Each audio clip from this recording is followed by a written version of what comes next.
The courtroom was already full when I walked in. Not crowded, settled.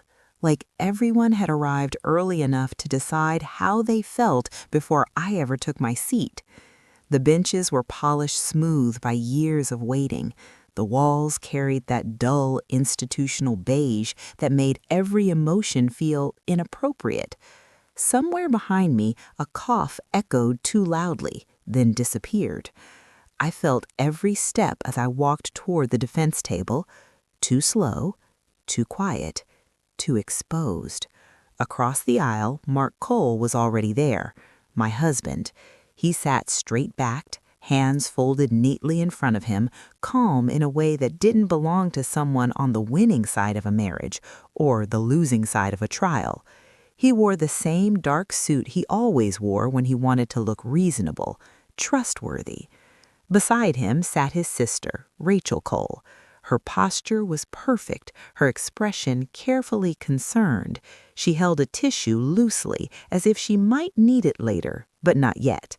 Rachel was always good with timing. They didn't look at me.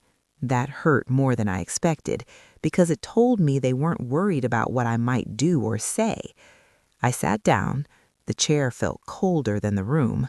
Lucas Reed leaned in slightly, lowering his voice. "Just answer what they ask," he said. "Nothing more." I nodded. Nodding had become instinct.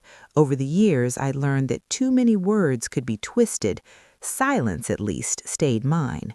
The judge's bench was empty. That empty seat felt like a held breath. Once she arrived, whatever chance I still had would either exist or disappear. The bailiff called the court to order. Everyone stood. A door opened behind the bench, and Judge Eleanor Whitmore entered without ceremony. No dramatic pause, no performance. She moved with the confidence of someone who didn't need to announce authority. She sat, adjusted her glasses. Her eyes swept the room once, then again. When they reached me, they paused, not long enough for anyone else to notice, but long enough for me to feel it. Not pity, not judgment. Evaluation. The prosecutor stood, smoothing his jacket like a man finishing a task he'd already planned.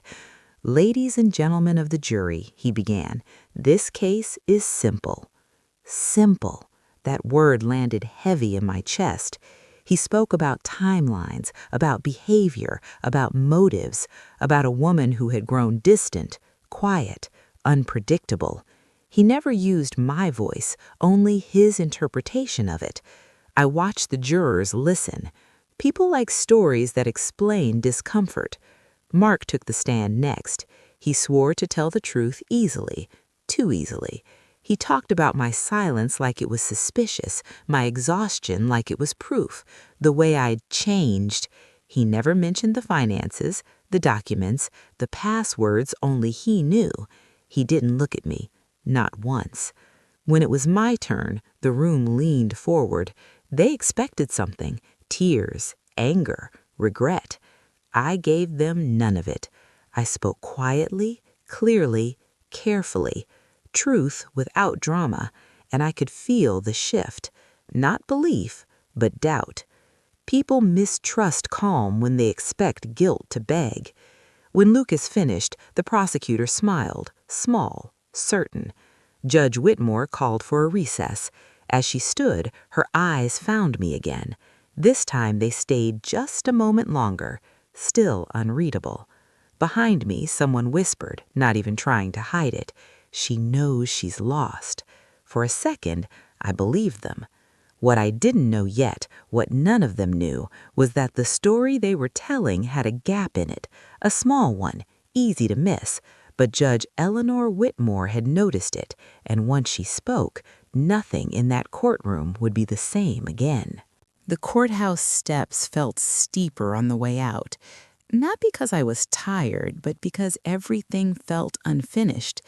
People spilled into the street like the hearing had been nothing more than a meeting that ended on time. Laughter drifted from somewhere to my left. A pair of jurors argued about where to eat lunch. A man checked his watch impatiently, already late for something else. Life resumed too easily. I stood there for a moment, holding my file tighter than necessary, watching everyone move on like my name hadn't just been weighed and measured inside that building. Lucas Reed stepped beside me, his coat already buttoned against the cold. "You handled yourself well," he said. I didn't answer right away.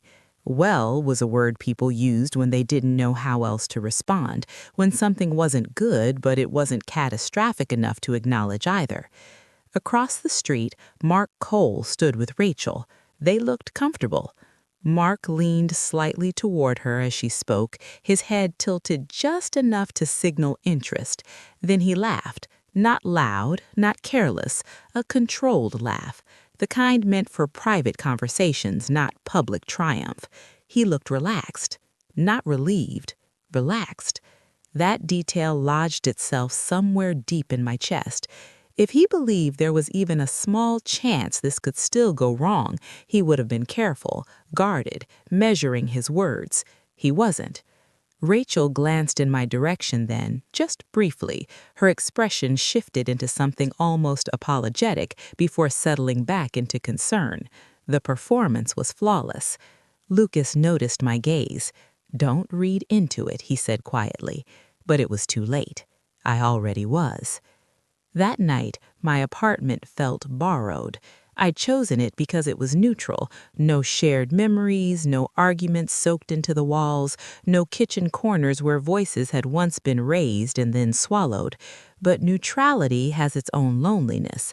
I dropped my bag by the door and stood there, unsure where to go next.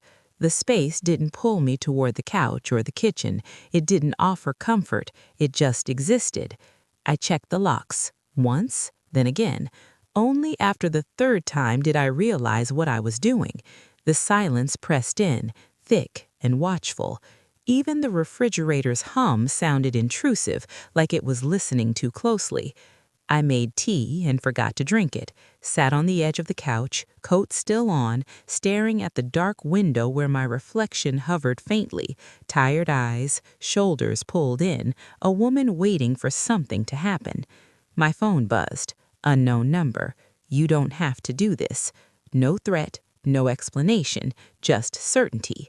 I stared at the screen until it dimmed, my thumb hovering uselessly above the glass. I told myself not to assume it was Mark.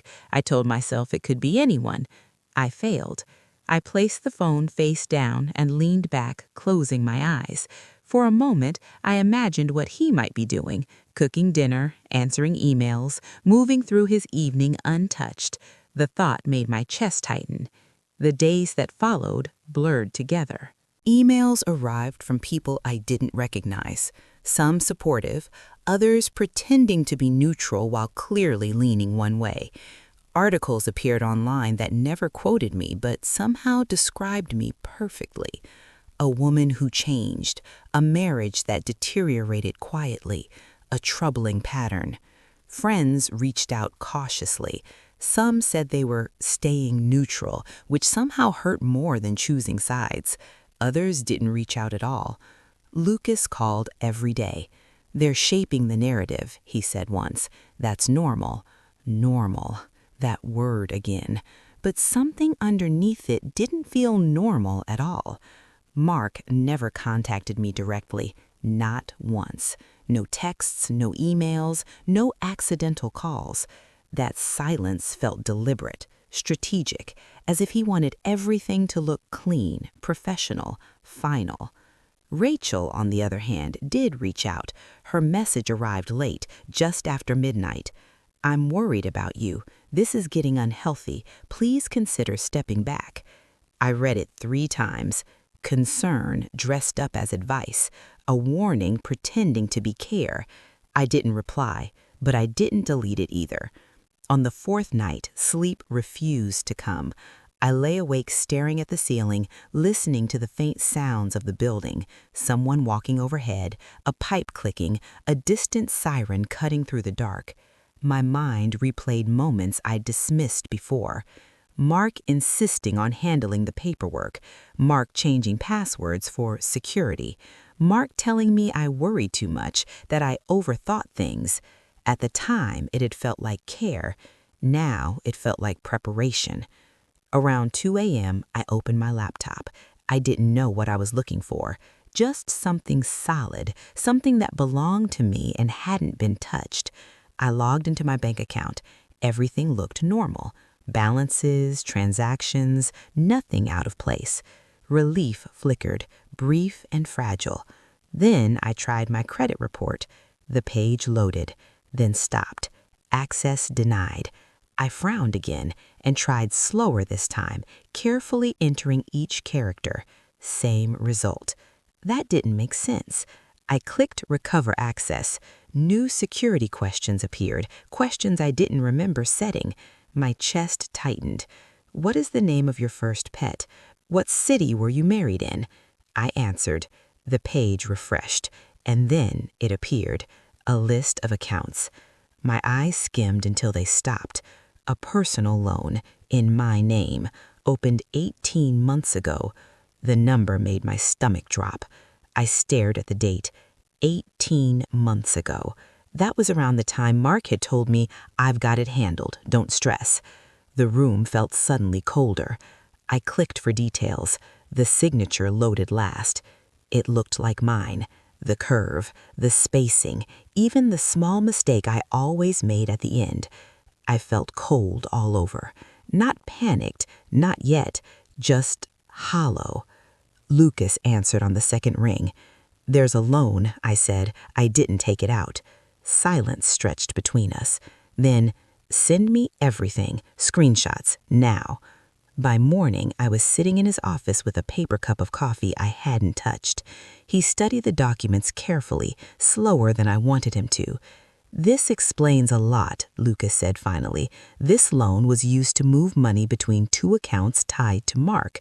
So he used my name," I whispered. "Yes." The word landed hard. "And Rachel?" I asked. Lucas hesitated. "Her name appears in some communications, not directly, but enough to raise questions." My chest tightened. I thought of her message, "I'm worried about you." Lucas closed the folder. "This is why they want this over quickly, and this is why they're confident." I looked out the window at people passing by, carrying groceries, laughing, living ordinary lives. "They think I won't push back," I said. Lucas met my eyes. "They think you'll stay quiet." Outside, sirens passed somewhere far away. Inside, something settled. Not fear, resolute. Because for the first time since the courtroom doors closed, I understood something clearly. They weren't calm because they were innocent. They were calm because they thought I'd never look closely enough to see the truth. And now that I had, there was no going back. The truth didn't arrive like a confession. It never does. It came quietly, in pieces small enough to ignore if you weren't already suspicious. Ordinary details that only became dangerous once they were placed side by side. Lucas Reed called it building a timeline. I thought of it as learning how much of my life had been rearranged without my consent. We didn't rush. Lucas was clear about that from the beginning. "No sudden moves," he said. "No accusations, no emotional reactions. We let facts do the talking." Facts felt safer than feelings, so that's where we started. Lucas asked me to write everything down. Not the big moments, the obvious fights, the separation, the court dates. The small ones, the forgettable ones. The days that had felt normal at the time. When Mark first offered to handle the finances because I was working late more often. When he insisted on combining accounts for transparency. When he changed passwords and brushed it off as a security upgrade. At first, the exercise felt pointless, like I was exaggerating ordinary marriage compromises into something sinister. But when I handed the pages to Lucas, he didn't skim them. He read every line, slowly. "You see this?" he said, tapping the margin next to one date. "This wasn't generosity. This was access." Access. The words settled uncomfortably in my chest.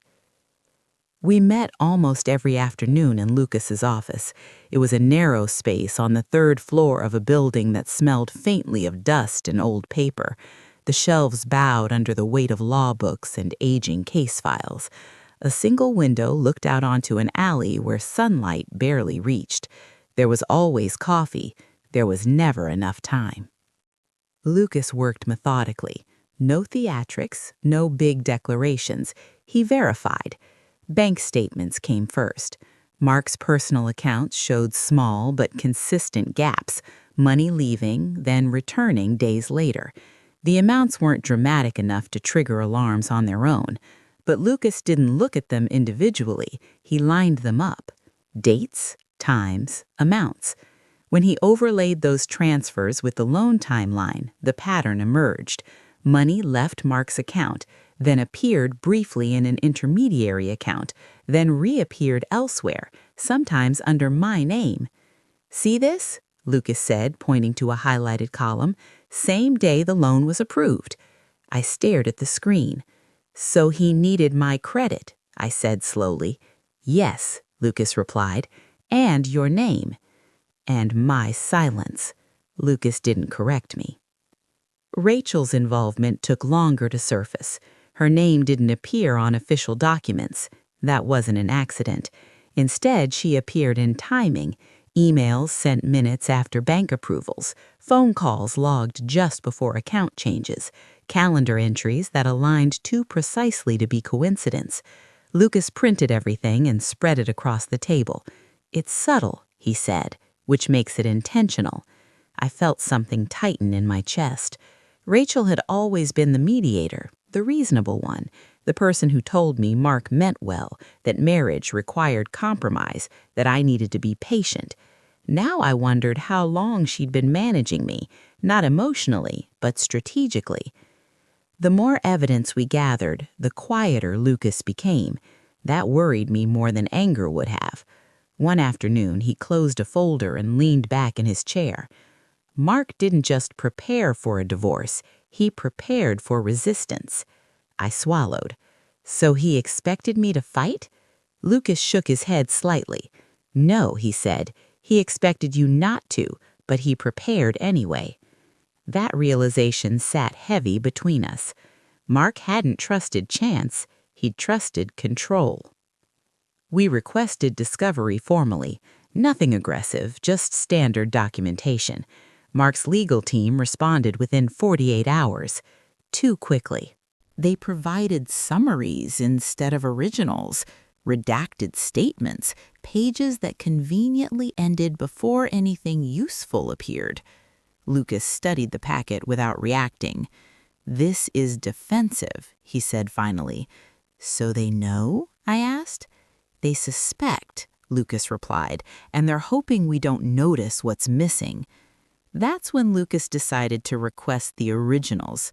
Not from Mark, from the bank. The next court appearance was procedural, boring if you didn't know what to listen for. Mark arrived confident again, though not as relaxed as before. His shoulders were tighter, his smile shorter. He avoided my eyes now, not deliberately, but instinctively. Rachel sat behind him, posture perfect, expression neutral. Judge Eleanor Whitmore entered as always, no rush, no ceremony. She listened. Lucas stood and requested original loan documents and internal communications from the lender. Mark's attorney objected smoothly. "Unnecessary," he said. "We've already provided everything relevant." Judge Whitmore didn't respond immediately. She looked down at her notes. Then she asked a single question. "Why provide summaries instead of originals?" The room shifted. Mark's attorney smiled smoothly. "Efficiency, Your Honor." Judge Whitmore nodded slowly. "Efficiency," she repeated. She wrote something down. That was it. No ruling, no commentary, but I felt it, the way you feel pressure change before a storm breaks. Outside the courtroom, Mark made his first real mistake. He spoke to me, not directly, but close enough.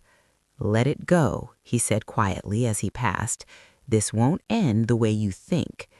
His voice wasn't angry, it was controlled, like a warning wrapped in advice. I didn't respond, But Judge Whitmore had been watching the room, and I saw her eyes lift at exactly the wrong moment. She didn't hear the words, but she saw the posture, the confidence, the assumption of control. She looked back down at her notes and wrote again. The pressure escalated after that. Settlement offers arrived daily, each one framed as generous, each one more urgent than the last. Rachel sent another message. "You're hurting everyone by dragging this out." I read it without reacting. Someone I barely knew asked if I was okay. Not innocent, just okay. My phone rang once late at night. No one spoke, then it disconnected. I sat on the edge of my bed afterward, hand steady, heart racing. "They're getting nervous," Lucas said when I told him. "Is that good?" I asked. "It means we're close, but it also means they'll try to regain control." "How?" I asked. Lucas didn't answer immediately. "By rushing," he said finally. The bank responded 2 days later, not to us, to the court. Original documents attached, including internal notes, including verification logs, including something Lucas hadn't expected, a flagged comment. Signature approved after secondary confirmation by third party. Third party? Lucas leaned back slowly. Banks don't do that unless something felt off. Who was the third party? I asked. Lucas scrolled. A name appeared. Rachel Cole. My chest tightened so hard I had to look away. "She confirmed my identity?" I whispered. "Yes," Lucas said, "as a family representative." I closed my eyes. All those conversations, all that concern, all that advice. She hadn't just supported Mark, she had authorized him. Lucas filed a supplemental motion that afternoon. Quiet, precise. No accusations, just facts. Judge Elidor Whitmore reviewed it privately. When we returned to court the following week, her demeanor had changed. Still calm, still controlled, but sharper. She asked more questions, not many, just enough. To Mark, to his attorney, to the bank representative. Each answer narrowed the room. Each response tightened the timeline. By the time court adjourned, Mark's confidence had shifted. Not gone, but strained, like a man holding something heavy for too long. As we stood to leave, Judge Whitmore looked directly at me. Only for a second, but this time there was something else in her eyes. Not evaluation, recognition, as if she finally understood what kind of silence mine had been. Not weakness, control. Outside, Lucas exhaled slowly. "She sees it now," he said. "Everything?" I asked. "Enough," he replied. "And once a judge sees enough, she waits for the right moment." I nodded, because for the first time since this began, I wasn't waiting to be saved. I was waiting for the truth to become undeniable. And Mark Cole? He was running out of places to hide it, and he knew it. I could see it in the way his confidence had begun to harden instead of relax. Confidence breathes when it's earned. Mark's didn't anymore. It sat on him like armor, heavy, rigid, loud in its silence. That night, I didn't go straight home. I drove past my apartment twice before realizing I was avoiding it, avoiding the quiet, avoiding the part of the day where there was nothing left to do but think. I ended up parked outside a grocery store I didn't need to enter, engine off, hands resting on the steering wheel.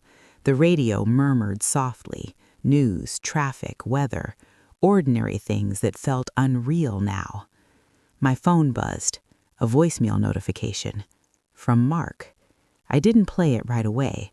I stared at the screen, my thumb hovering, remembering all the times his voice had calmed me, how easily tone could become a weapon when you trusted it. Finally, I pressed play. "Hannah," he said.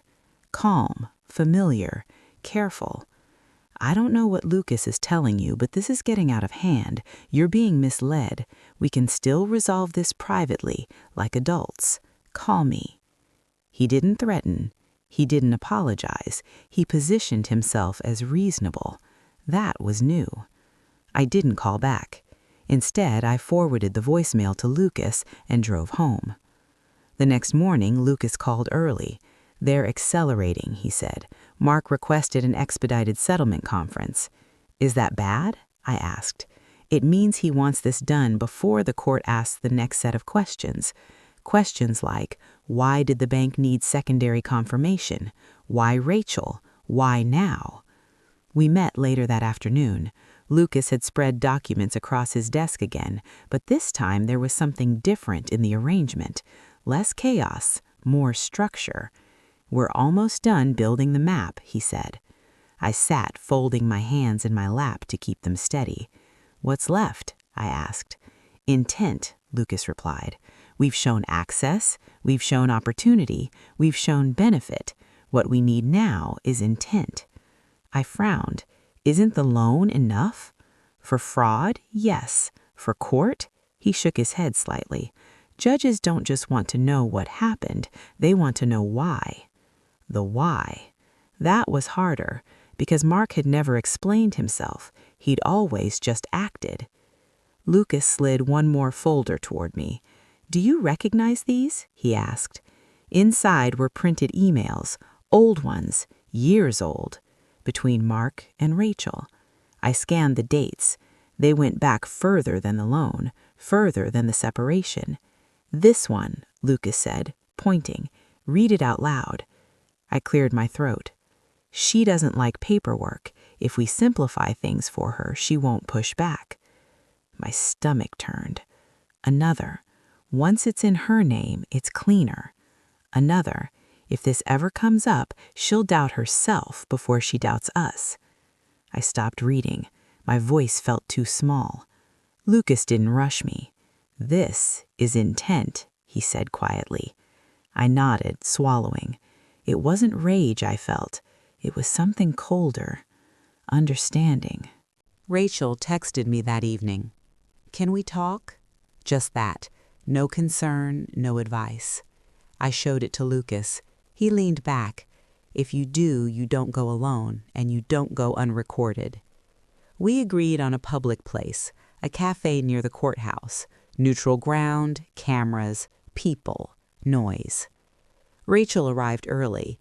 She stood when she saw me, her smile hesitant, fragile, the same smile she'd used for years. "Hannah," she said softly. I sat.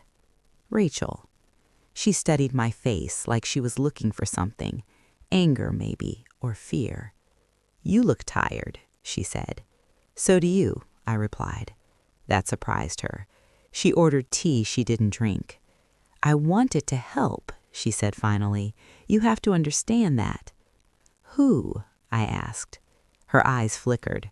"Mark," she said. "You. Everyone." "By confirming my identity to the bank?" I asked. Silence fell between us. Not dramatic. Final. Her fingers tightened around the cup. "He told me it was temporary," she said, "that you'd agreed." I leaned back slightly. "Did you ever hear me say that?" She didn't answer. "Rachel," I continued, keeping my voice level, "did you ever once ask me?" Her eyes filled, not with tears, but with calculation. "I thought you wouldn't understand," she said. That was the moment. Not when she admitted involvement, but when she admitted judgment. She hadn't just helped Mark. She'd decided who I was. I stood. "We're done," I said. "Rachel." I shook my head. "You already chose." I walked out before she could say anything else. 2 days later, the court issued a notice. Judge Eleanor Whitmore had ordered a continued evidentiary hearing. No explanation, just a date. Lucas read it twice, then looked up at me. "She doesn't do this lightly," he said. "What does it mean?" I asked. "It means she wants to hear something herself." Mark called that night. I didn't answer. Rachel didn't text again. Instead, Mark's attorney emailed. Urgent, confidential, settlement attached. Lucas deleted it without opening the attachment. They're trying to close the door because they can hear the footsteps. The night before the hearing, I slept, really slept, for the first time in weeks, not because I was calm, but because I was ready. When morning came, I dressed carefully, neutral colors, no statement, no armor, just myself. At the courthouse, Mark looked different, not frantic, but alert. He watched everyone now, including Judge Whitmore. When she entered, she didn't look at him. She didn't look at me either. She looked at the file, and then she said, "Let's proceed." Lucas stood. The bank representative took the stand again. Judge Whitmore asked the questions this time, not many, but precise, about verification, about protocol, about Rachel. Mark shifted in his seat. Rachel stared straight ahead. Then Judge Whitmore asked one last thing. And did anyone express concern that the applicant herself was not present during confirmation? The representative hesitated. Yes, he said. One junior officer noted it. And why was it approved anyway? The judge asked. The room held its breath. Because, the man said, the third-party confirmation assured us there was consent. Judge Whitmore nodded slowly. She made a note, closed the file, and looked up. Not at Mark, at me. Just long enough to say without words, "I see it." The gavel didn't fall. Not yet. She adjourned the session. As everyone stood, Mark didn't look angry. He looked exposed, and I understood something then. The truth doesn't always explode. Sometimes it tightens, and when it does, there's nowhere left to hide. The courtroom felt different that morning. Not louder, not tenser, quieter. The kind of quiet that settles in right before something breaks. I noticed it the moment I stepped inside. Conversations died faster. Movements felt measured. Even the air seemed to hold itself still as if it knew this was not another procedural day. Mark Cole was already there. He sat straighter than usual, shoulders squared, jaw set. Not calm anymore, prepared. The confidence he wore now wasn't ease, it was discipline, the kind that comes when you know you're standing at the edge of something and pretending you're not afraid. Rachel sat 2 rows behind him, hands folded, eyes forward, no tissue today. That, more than anything, told me she understood what kind of day this was. Lucas Reed leaned toward me. "No matter what happens," he said quietly, "you let me handle the pacing." I nodded. Silence, after all, had brought us this far. The bailiff called the room to order. Everyone stood. Judge Eleanor Whitmore entered without pause, without ceremony, without looking at anyone. She took her seat, opened the file in front of her, and for several seconds said nothing at all. That silence was deliberate. Then she looked up. "This court has reviewed the supplemental materials," she said calmly. "Today's hearing will address the authenticity of the loan application, the verification process, and the conduct surrounding it." Mark's attorney rose instantly. "Your Honor, before we proceed," Judge Whitmore raised one finger. "Sit down." Not loud, not angry, final. The attorney sat. Mark didn't move, but I saw it, the tightening at the base of his throat. Judge Whitmore turned to Lucas. "Mr. Reed," she said, "call your first witness." Lucas stood. "The defense calls the bank's senior compliance officer," he said. A man took the stand. Mid-40s, careful posture, hands folded tightly in his lap like he was trying to keep them from shaking. Lucas approached slowly. "Please state your role for the record." The man did. Lucas nodded. "Are you familiar with the loan application submitted in Hannah Cole's name?" "Yes." "Did Miss Cole appear in person at any point during the application or verification process?" The man hesitated. "No." A murmur moved through the courtroom. Lucas didn't react. "Was that typical?" "No." "Then why was the application approved?"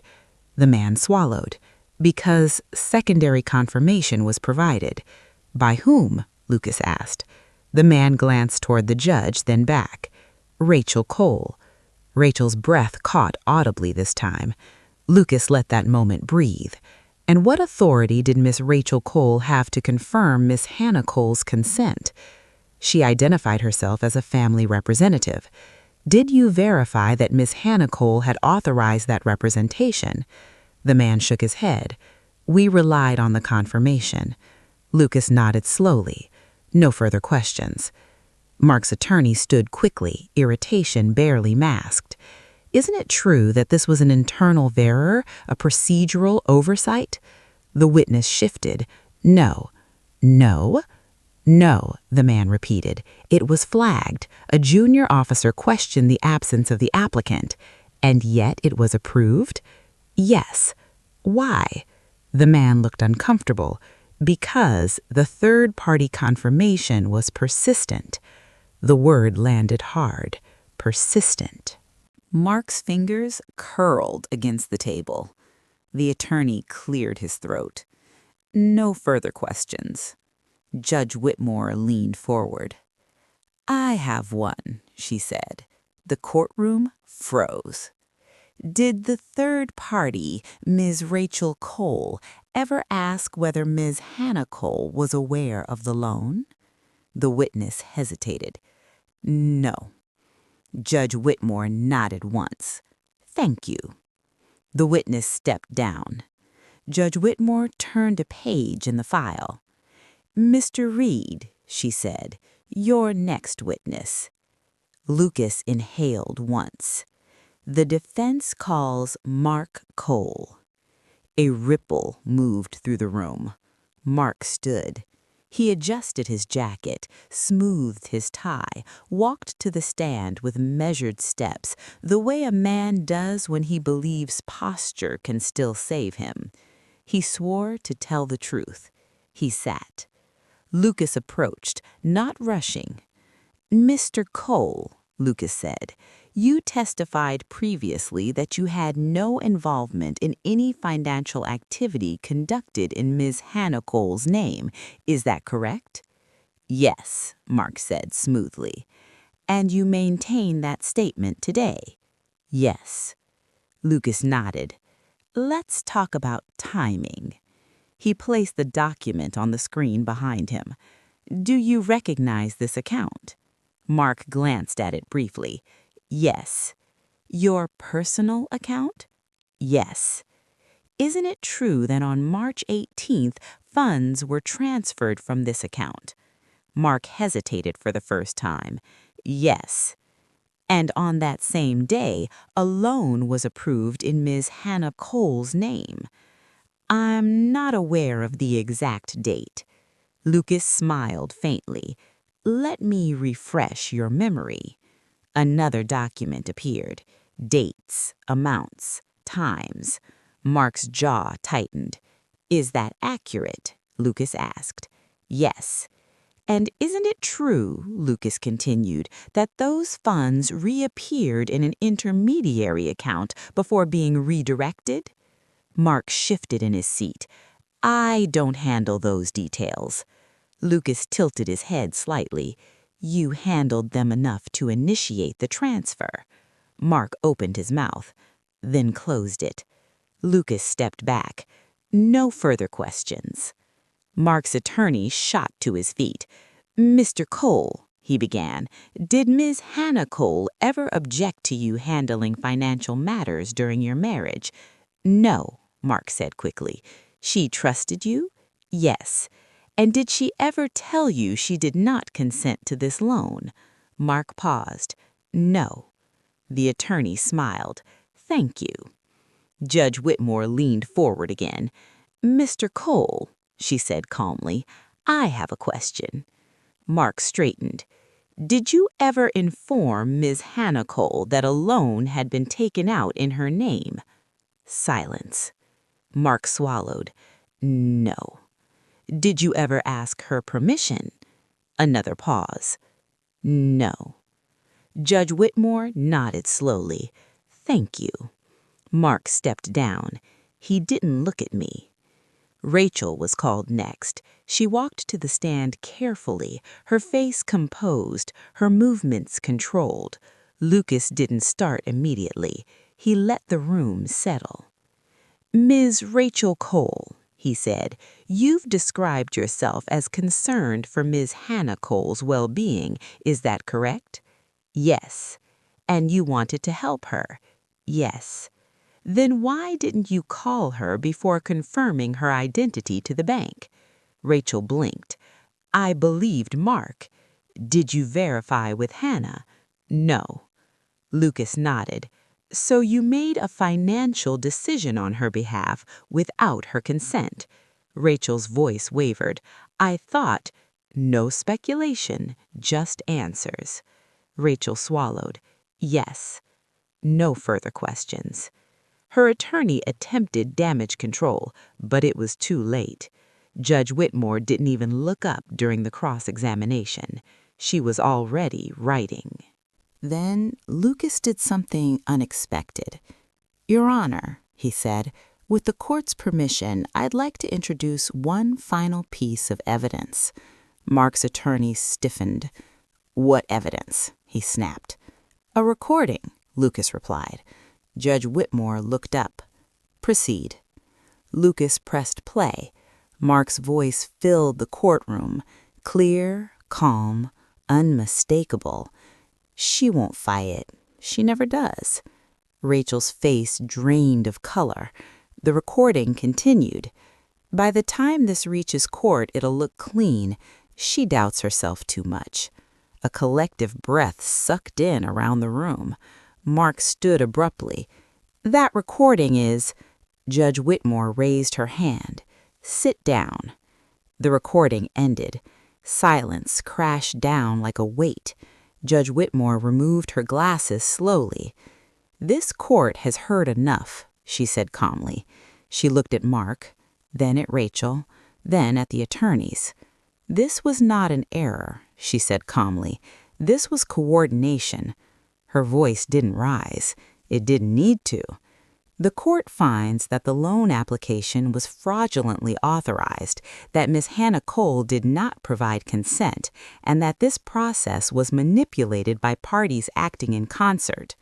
Mark's face had gone pale. Judge Whitmore lifted the gavel. "Charges against Ms. Hannah Cole are dismissed." A pause. "Furthermore," she continued, "this matter is referred for criminal investigation." The gavel struck. Once. Final. Mark didn't move. Rachel covered her mouth, too late for the gesture to mean anything. I sat still, not because I was frozen, because I didn't need to move. The truth was standing now, outside of me, outside of them. Judge Whitmore looked directly at me. "You were not silent because you were weak," she said. "You were silent because you were patient." She stood. Court adjourned. No applause followed. Truth rarely gets one. As people filed out, Mark finally looked at me, not with anger, with disbelief, like he was seeing me for the first time. I walked past him without stopping, without looking back.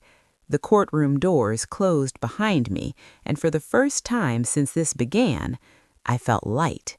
Not relieved, not happy, just unburdened, like something heavy I'd been carrying without realizing it had finally been set down, and my body hadn't caught up yet. The hallway outside the courtroom looked the same as it always had. Beige walls, fluorescent lights, a water fountain humming softly near the elevators. But it didn't feel the same. Sound moved differently now. Footsteps echoed instead of pressing in. Voices didn't scrape against my nerves. People stared. Not the curious kind of stare from before. Not the judgment. This was the look people give when the story they believed collapses in front of them and they don't yet know what to replace it with. Lucas walked beside me, quiet for once. He didn't congratulate me, didn't smile. He understood that this wasn't a moment for celebration. This was a moment for landing. Behind us, I could hear Mark's attorney speaking urgently, his voice low and fast. Papers shuffled. Someone cursed under their breath. Mark himself didn't say a word. I didn't turn around, but I could feel him there, suspended in the same space, like gravity had shifted and he hadn't learned how to stand in it yet. At the end of the hallway, a reporter stepped forward. "Hannah Cole, can you comment on the judge's ruling?" I stopped. Lucas hesitated, then nodded once. Not permission, trust. I turned slowly. The microphone hovered between us like a test. "I didn't come here to win. I came here to tell the truth. The court did the rest." That was all. I turned away before another question could form. Outside, the sky was a flat winter gray, the kind of sky that looks unfinished. I stood on the courthouse steps, breathing in cold air that burned just enough to remind me I was still inside my body. Lucas finally spoke. "You understand what happens next," he said. "Yes," I replied. "Investigations, depositions, statements, consequences that would stretch long beyond today. Mark would fight them. Rachel would explain herself. Everyone would say they hadn't meant for things to go this far. But it already had, and it hadn't been an accident." My phone buzzed. A message from an unknown number. This time there was no threat, no warning, just 3 words. "Please call me." I knew who it was without guessing. I let the phone vibrate until it stopped, then I put it back in my pocket. Some conversations don't deserve to happen anymore. The drive home felt strange. Every traffic light seemed too bright, every stop sign too deliberate. I kept expecting the wait to return, the anxiety, the panic, the constant calculation. It didn't. Instead, something quieter followed me.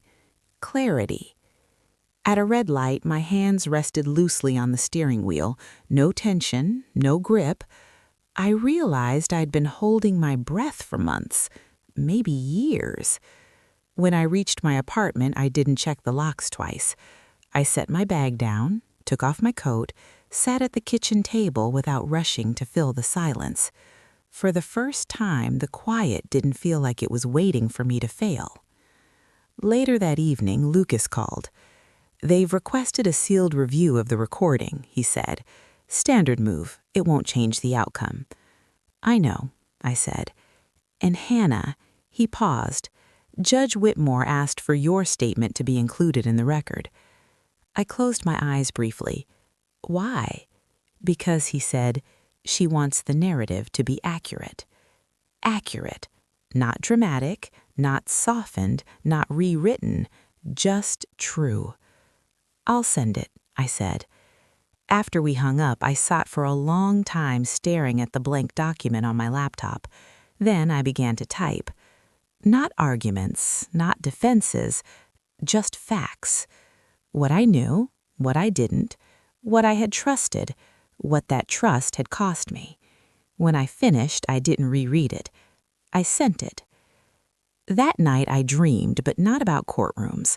I dreamed about rooms with open windows, about doors that stayed unlocked because no one was trying to get in or out.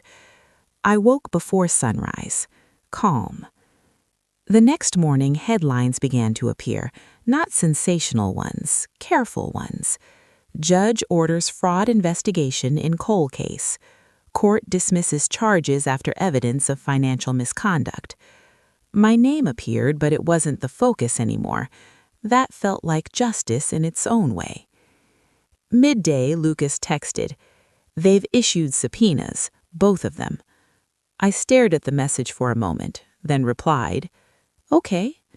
No fear, no hesitation, just acceptance. That afternoon, I passed the courthouse again, not inside it, just by it. I slowed at the light, looking at the building from across the street. It looked smaller now, not because it had lost power, because it had done its job. I thought of Judge Eleanor Whitmore, how she'd waited, how she'd listened, how she'd let silence reveal what noise couldn't. I thought of Mark, of how certain he'd been that quiet meant weak, how wrong he'd been. The light turned green. I drove on. By the time evening settled in, I understood something clearly. The climax wasn't the gavel.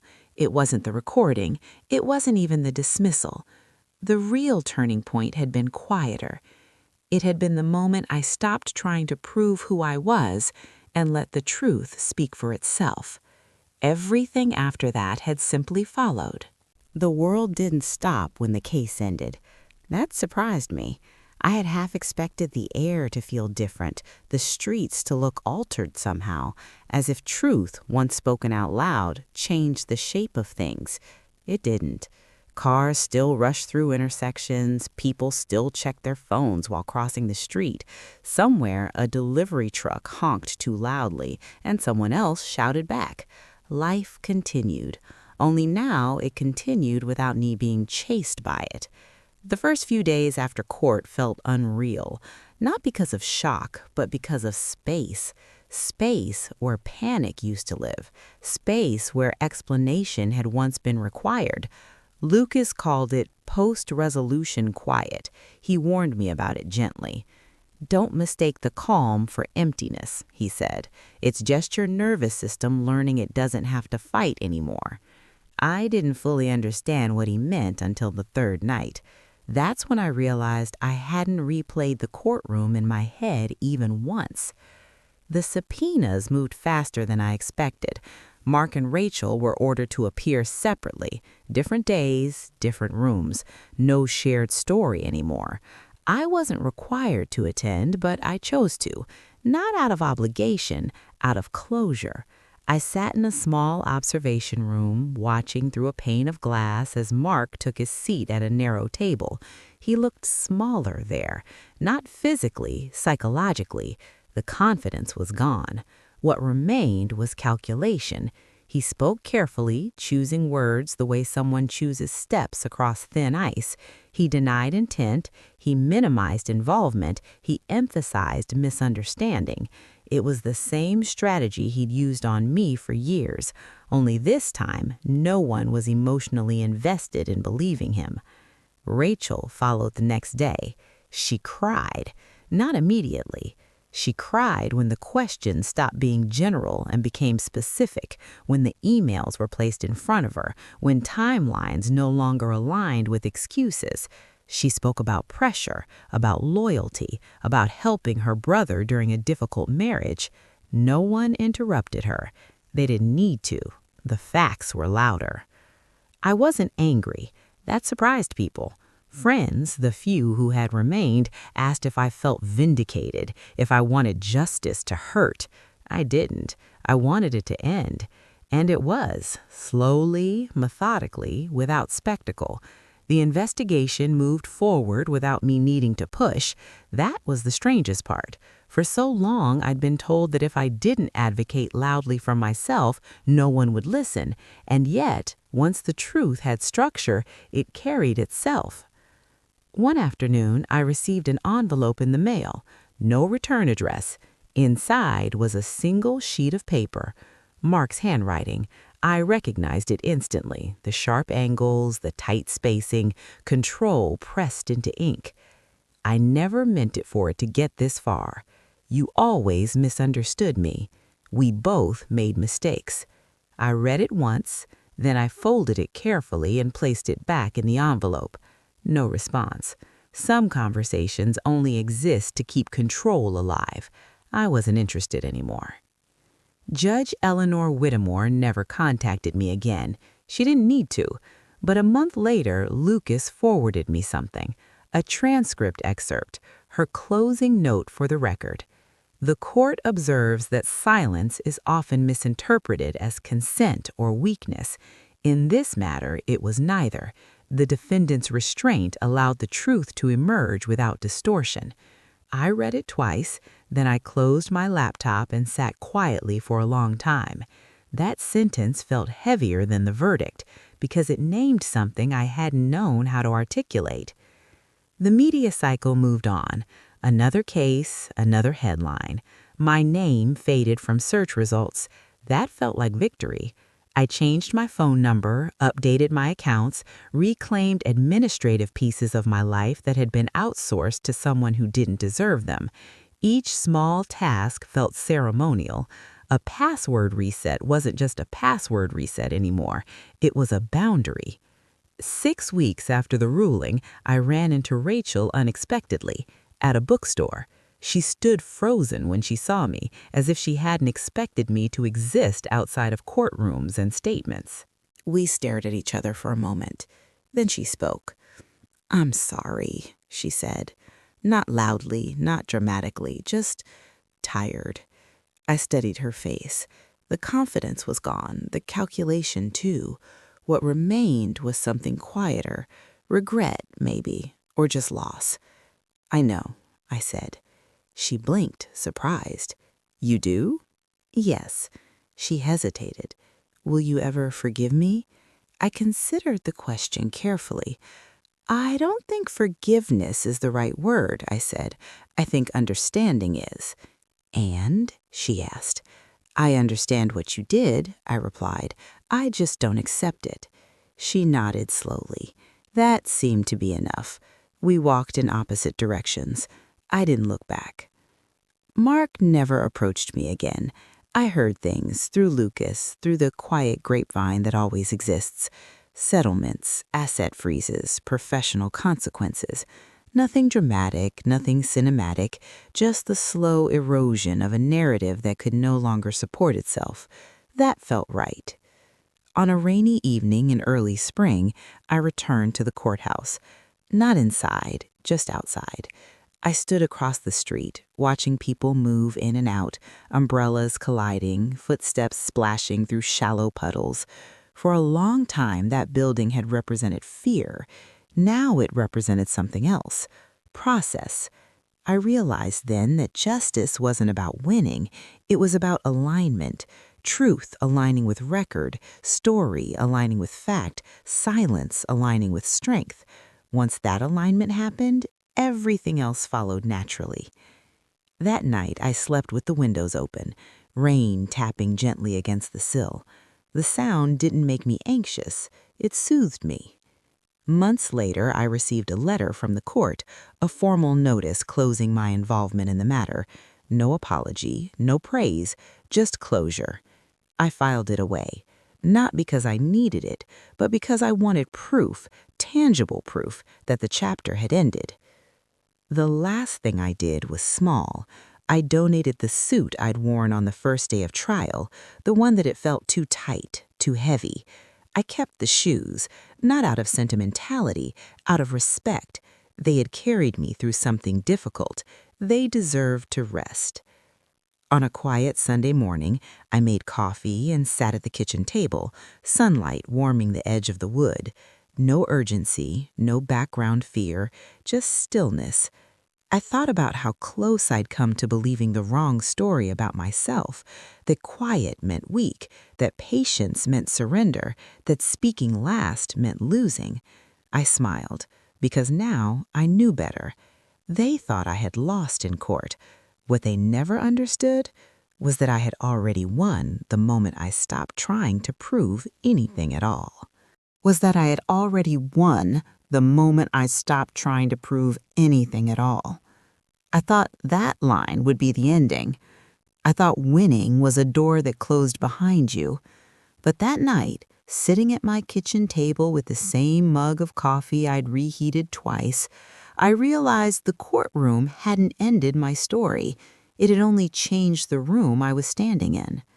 Because when you expose a lie that's been living comfortably for months, sometimes years, the lie doesn't just disappear. It panics. And panic has a way of grabbing anything within reach. My phone stayed quiet for 3 hours after the verdict. Then it rang. Not unknown, not blocked, a number I hadn't seen in a long time. My mother. I stared at the screen until it stopped. I didn't answer, not because I didn't love her, because I couldn't handle another person's fear on top of my own calm. A minute later, a text came through. "Call me. Your name is on the news. He's telling people you're dangerous." He. Mark. Even now, he couldn't just lose quietly. He had to leave fingerprints on the air. I put the phone face down and watched it like it might move on its own. Then another notification, an email, from someone I didn't recognize. Subject line, R.E. Coal Fraud Referral, Next Steps. I opened it. It wasn't a random person, it was the district attorney's office. They weren't congratulating me, they weren't apologizing for what I'd endured. They were doing what the court had promised, moving forward. We are opening a formal investigation into potential identity fraud, financial coercion, and falsified verification procedures. We may request your cooperation. Cooperation? Like I'd just been a witness to a car accident, like the years of quiet control were a simple event that could be documented and filed.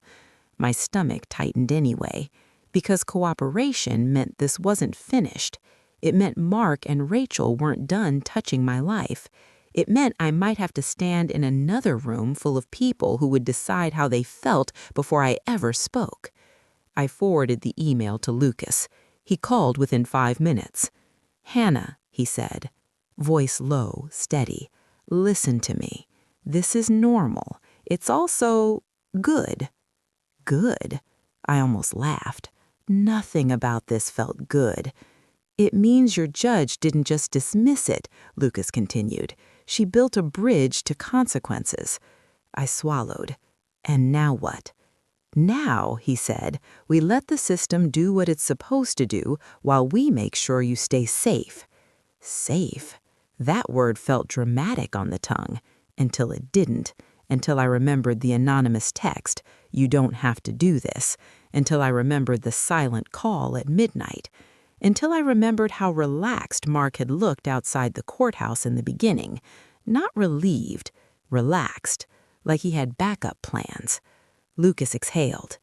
"I'm going to introduce you to someone," he said. "She's with financial crimes. She's thorough." "Who?" I asked. He paused just long enough to make the name land. "Detective Marisol Vega." She didn't look like television. No trench coat, no dramatic size. Detective Vega wore a simple blazer, hair pulled back, and the kind of tired eyes that didn't come from long nights. They came from seeing too many people realize too late what happened to them. We met in a small conference room downtown, glass walls, neutral furniture, a carafe of water no one touched. She shook my hand once, firm, brief, and sat. "I'm not here to make you relive everything," she said. Her voice had no softness, but it wasn't cruel. It was clean. "Good," I managed. She opened a folder. Inside were copies of things I'd already seen, loan documents, verification logs, that flagged comment. But then she turned one page, and my stomach dropped. A list. Not just one loan, not just me. 3 other names. Women. Different cities. Different banks. Same pattern. Secondary confirmation by a family representative. She watched my face. "You recognize this structure?" she asked. I didn't want to answer, because if I said yes, it meant my case wasn't an exception. It meant I'd been one instance of something bigger. "Yes," I whispered. Detective Vega nodded once like she'd expected it. "We're trying to determine whether your ex-husband was improvising or repeating." Repeating. My throat went dry. "So you think?" I started. "I think," she said calmly, "Mark Cole is either connected to someone who taught him this," she tapped the page, "or he's the person teaching others." The room felt smaller. Lucas sat beside me, shoulders squared, expression controlled. He didn't react. He was saving his reaction for the moment that mattered. Detective Vega slid another page across the table, a screenshot of an internal bank chat, names blurred, timestamps visible, a sentence highlighted. "Approved after RC confirmation. Again." Again. I stared at the word like it was a bruise. "RC?" I asked. Vega's eyes didn't move. "Rachel Cole," she said. Lucas's jaw tightened, not in anger, in focus. I felt something cold crawl up my spine. Rachel hadn't just made one call. She had a role, a routine, a pattern. Detective Vega leaned back slightly. We'll subpoena the bank's internal systems, she said. We'll also subpoena personal devices, emails, messaging apps. I swallowed. Mark's voice played in my head from Lucas's recording. She won't fight it. She never does. He'd been wrong, but he wasn't done believing he was right. Vega looked at me. I need you to tell me something, she said. What? After court, did he contact you? I hesitated because I didn't want to give Mark power by speaking his name again. But power wasn't in silence anymore. Power was in record. Yes, I said. A voicemail, then pressure, settlement offers. Vega nodded. Any direct threat? No, I said. Not exactly. Vega's eyes sharpened. Exactly matters, she said. What did he say? I repeated it, calmly, as if I was reading weather. We can still resolve this privately, like adults. Vega's mouth tightened a fraction. That's not a threat. That's a control attempt. Control attempt, like it was a category, like it belonged in a database. She scribbled one note, then closed the folder. This is what's going to happen, she said. The DA will assign an ADA. They'll build a criminal case if there's enough. And if there's not? I asked. Vega didn't soften. Then he'll learn he can do it again, she said. My hands curled under the table. Lucas put one hand near mine, not touching, just there. A quiet signal. We're still here. We're still steady. 2 days later, the attention shifted. Not away, sideways. I was getting coffee when someone said my name like they knew me. Hannah Cole? I turned. A woman in a camel coat stood near the window, holding a notebook like it belonged to her hand. She wasn't smiling. She wasn't filming. She looked careful. Who are you? I asked. Naomi Pierce, she said. Investigative. I cover financial abuse, identity fraud, coercive control cases. Coercive control, a phrase always sounding like theory until it was your life. I'm not doing interviews, I said immediately. Naomi nodded as if she'd expected that. I'm not here to sensationalize you. I'm here because your case isn't isolated. I felt my stomach drop again. I don't know what you mean, I said. Naomi opened her notebook. She didn't push it toward me. She just let me see the top line. Cole pattern, 4 similar cases, 18 months. I stared. How do you have that? I asked. Naomi's voice lowered. Because someone inside the bank contacted me, she said. My skin went cold. Who? Naomi hesitated. Not a name I can print, she said, but he's the reason your case got flagged at all. The junior officer, the one the bank rep mentioned, the one who questioned the absence of the applicant. My chest tightened. He's scared, Naomi added, because internal compliance is pretending this was a one-off mistake, but it wasn't. I heard Lucas in my head. We need intent. We'd found it, but now we had something else. A witness. A human one. With fear. Naomi watched my face. I don't need you on camera, she said. I need you to understand something. What? If they can make you look unstable, she said quietly, they can discredit the pattern. My throat tightened. Mark's already doing that, I whispered. Naomi nodded once. Exactly. She wrote something down, then looked up. Do you have security? She asked. I almost laughed. Security, like I was famous, like I was worth attacking. But then I remembered the unknown text, and I didn't laugh. No, I admitted. Naomi's voice stayed calm. Get it, she said. Even basic. Cameras, new routine. Don't walk the same route at night. My heart thudded. Why are you telling me this? I asked. Naomi's eyes didn't blink. Because when men like Mark lose in court, she said, they don't always lose in private. She turned to leave, then paused. One more thing, she said. What? Naomi's voice dropped. He's moving money, quietly, fast, like he's preparing. Preparing, that word again. It followed me like a shadow. A week later, Lucas brought me into his office and closed the door. He didn't sit right away. He stood near the window like he was listening to something outside. Then he turned. "The DA assigned someone," he said. "Who?" Lucas's expression tightened. "ADA Grant Holloway." The name meant nothing to me, but Lucas's tone did. "This is good," he added quickly. "He's aggressive. He takes coercive control seriously." I nodded. My palms were damp. "Do I have to testify?" I asked. Lucas sat. "Eventually," he said, "but not yet. First, they build without you. That's how they protect you." Protect. I wasn't used to systems protecting me. I was used to systems asking me to prove I deserved safety. Lucas slid a new document across his desk. A subpoena notice. Not for me, for Mark's devices. My stomach twisted. "Does he know?" I asked. "He will," Lucas said, "and when he does—" Lucas didn't finish the sentence. He didn't need to, because I already knew what it felt like when Mark sensed control slipping. He didn't explode. He tightened, and tightened things break, quietly, before anyone hears the sound. That night, I installed 2 cameras in my apartment, one facing the door, one facing the parking lot.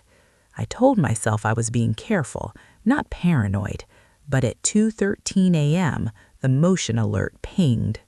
I opened the feed. A figure stood in the shadows near my car, not moving, just standing there, as if waiting for the camera to blink. My throat closed. The figure lifted one hand slowly and waved. Not frantic, not threatening. Familiar, like a private joke. Then the figure walked away, calm, unhurried, disappearing into the dark. I didn't sleep. In the morning, Detective Vega listened to my description without changing her face. "Did you get footage?" she asked. "Yes," I said, "but it's too dark." Vega nodded. "That's fine," she said. "Patterns don't need perfect images. They need repetition." She paused. "Do not engage," she added. "Do not call him. Do not message him." "I won't," I whispered. Vega looked at me. "He wants you emotional," she said. "He wants you reactive. That's his last form of control." I swallowed. "What if he escalates?" I asked. Vega's eyes stayed steady. "Then we document," she said, "and we move faster." Faster. My chest tightened, because part of me had wanted the system to move slowly, carefully, like Judge Whitmore. But slow wasn't always safe. It came on a Tuesday. Not dramatic, just a normal day. I was at my kitchen table writing my statement for the ADA when an email arrived from my landlord. Subject: Notice of Lease Review. I frowned. I opened it. It was polite, professional, and wrong. "Due to multiple complaints and concerns regarding safety, we will not be renewing your lease." Complaints? Concerns? Safety? My hands went cold. I called the landlord immediately. He didn't answer. I called again. Voicemail. I texted. No reply. I sat there staring at the screen, feeling that old familiar sensation, like the room was tilting and I had to pretend it wasn't. This wasn't random. This was Mark. Not directly, strategically. He couldn't win in court anymore, so he was trying to remove the ground under my feet. I forwarded the email to Lucas. He called immediately. "Hannah," he said, voice sharp now, "do you recognize the language?" I swallowed. "Yes," I whispered. "It sounds like him." Lucas exhaled. "Okay," he said. "Okay, that's actually useful." "How is that useful?" I asked. Because, Lucas said, if he's interfering with housing, he's interfering with a witness in an active investigation. My stomach dropped. Witness interference. A crime with a name. A door that could swing both ways. Lucas's voice tightened. Send me every message you've gotten. Unknown texts, silent calls, the lease email, everything. I did. And for the first time in weeks, Lucas sounded almost satisfied. Not happy, focused. This is escalation, he said, which means he's scared. I looked at my hands. They were steady. That surprised me, because fear used to make me fold. Now it made me precise. What happens now? I asked. Lucas's voice lowered. Now, he said, we stop playing defense. 2 days later, I sat in a different building. Not a courthouse, not beige walls and polished benches. This was the DA's office. Glass, steel, fluorescent honesty. ADA Grant Holloway walked in like he didn't waste steps. Mid-30s, crisp suit, sharp eyes. He shook my hand once and sat. Hannah Cole, he said. I've read the judge's referral. I've reviewed the civil transcript. I've seen the recording. He paused, looking at me like he was checking for cracks.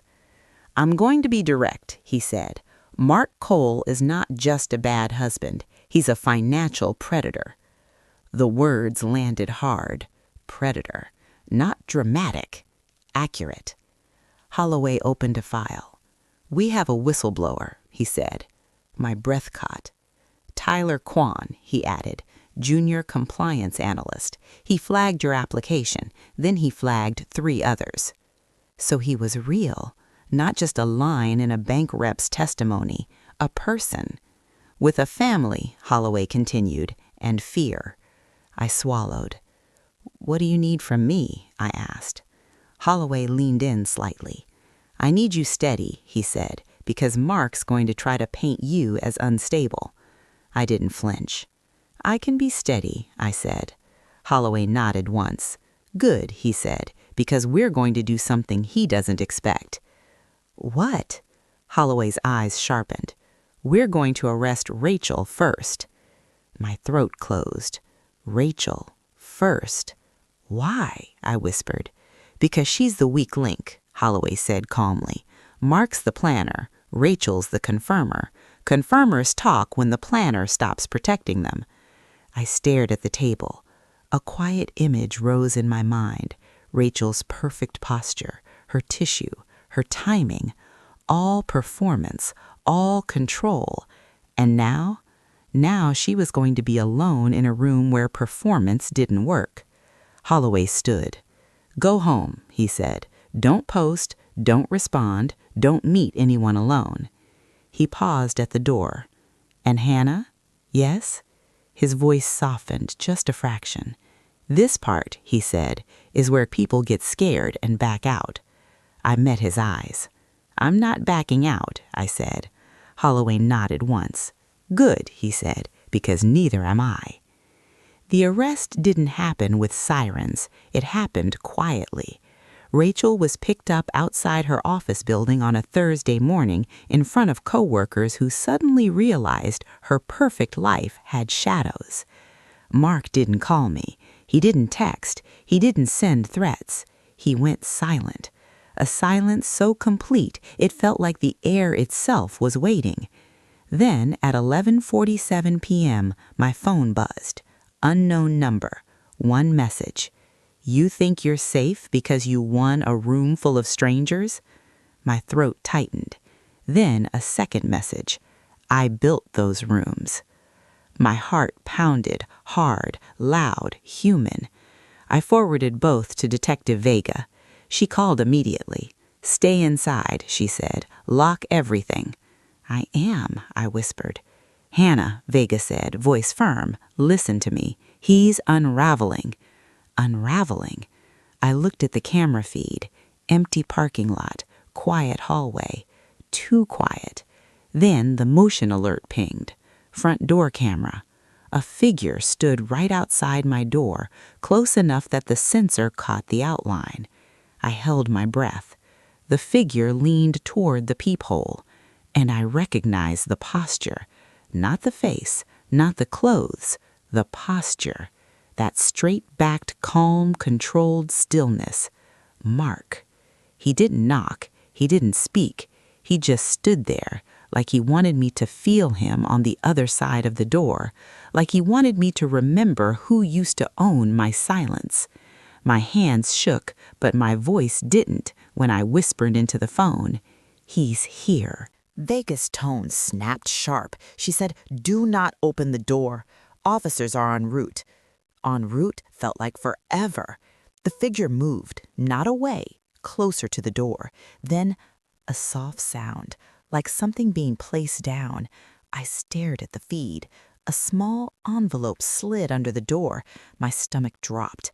The figure stepped back, waited, as if he expected me to pick it up immediately, as if he expected obedience. And then sirens, distant at first, then louder. Blue light flashed across my hallway walls. Mark turned his head slightly, like he was annoyed by interruption. Then he walked, fast now, down the hall and out of frame. When officers arrived, they found the envelope. Inside was one thing, a photocopy of the very first loan document, my signature, and in the margin a handwritten note. "You signed your life away long before the bank." I didn't cry. I didn't scream. I sat at my kitchen table, hands flat on the wood, and felt something inside me go very still, because that note wasn't a threat. It was a confession. Not legally, but psychologically. It was Mark admitting he believed he owned me, and now that belief was going to destroy him. Detective Vega looked at me. "This helps," she said. "How?" I whispered. "Because," she said, "he just tried to intimidate a witness in writing after a subpoena, after an investigation opened." Her eyes hardened. "That's not just control anymore," she said. "That's evidence." 3 days later, Mark Cole was arrested, not at home, at an airport. One-way ticket, no checked bags, just a carry-on and the kind of face people wear when they think they can outrun consequences. ADA Holloway called Lucas. Lucas called me. "Hannah," he said softly, "they got him." I didn't celebrate. I just closed my eyes and let the air fill my lungs without fighting. Weeks later, Rachel took a plea deal, not because she found her conscience, because Mark stopped answering her calls, because the planner abandoned the confirmer, and alone in a room with facts, she finally said the one line she hadn't said in court. "He told me she'd never fight back." When Detective Vega told me that, I sat quietly for a long time. Then I smiled, not because it was funny, because it was finished. Not neatly, not perfectly, but finished enough that the truth had teeth now. Months later, I moved, not because I was forced out, because I wanted a place that didn't remember fear in its corners. I kept one thing from the old apartment, the camera, not as a symbol of paranoia, as a reminder. I learned to watch my life like it mattered. On my first morning in the new place, I made coffee and opened the windows. Sunlight came in without permission. I didn't flinch. I didn't check the locks twice. I sat at the table and let the quiet be quiet. And when my phone buzzed, just a normal notification this time, I didn't feel my heart jump, because the biggest twist of all wasn't Mark's arrest. It wasn't Rachel's plea. It wasn't even the judge's gavel. It was the fact that I finally understood something simple. Winning isn't loud. Winning is the moment your body stops bracing for impact and you realize no one owns your silence anymore. Thank you for watching. Your trust, your time, and your support truly mean everything. If this video brought you value, please like, share, and subscribe. It helps this channel reach those who need it most. Stay focused, keep growing, and I'll see you in the next video.